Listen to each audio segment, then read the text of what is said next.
Quand on est entrepreneur, c'est pas toujours facile de débrancher notre cerveau. En fait, tu as une entreprise, c'est un peu comme si tu avais une tâche de fond en permanence dans ton cerveau qui tourne. Et le soir, le week-end, tout le temps. Et pourtant, on sait que pour prendre des bonnes décisions, il faut parfois arriver à prendre un peu de la distance. Alors, j'ai pas la prétention de te dire que j'ai la méthode parfaite.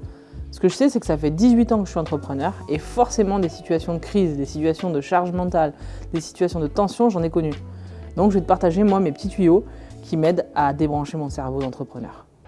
Moi c'est Mélanie et j'ai créé le logiciel Your Charlie pour les témoignages clients en vidéo. Chaque semaine, je partage avec toi tout ce que je mets en place pour atteindre 1000 clients. Pour entrer dans ma bulle, la première méthode que j'utilise, c'est de mettre de la musique. Alors pas n'importe laquelle, hein, sinon ça marche pas. Je mets une musique dans laquelle je peux me plonger complètement.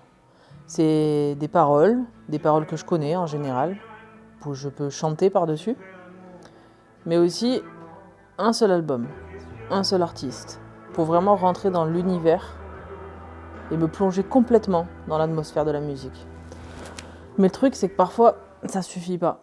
J'ai le cerveau qui continue à tourner, j'arrive pas à décrocher. Je suis omnibulée par mes pensées et la musique ne suffit pas.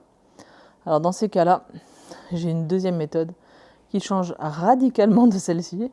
Je passe à l'action et je fais une activité. En fait, quand je parle d'activité, je parle pas forcément d'un truc de dingue, hein. Je te dis pas que je vais sauter à l'élastique ou cracher du feu, hein. Parfois, ce sont des choses très simples, comme faire du bricolage, des petits travaux d'aménagement à la maison, des petits trucs manuels qui me font penser à autre chose. J'aime bien aussi aller faire du sport, me dépenser, parce qu'en général, quand je crache mes poumons, pendant ce temps-là, j'ai pas le temps de réfléchir.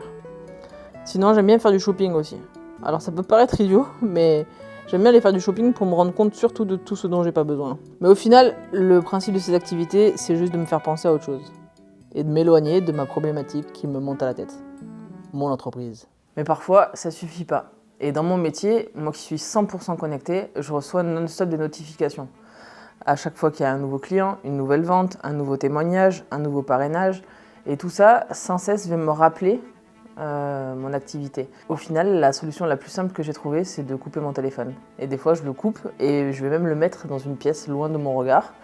Et le fait qu'il soit loin de moi, c'est comme si finalement j'étais loin de mon business. Ça a l'air tout simple comme ça, j'ai mis du temps à le comprendre.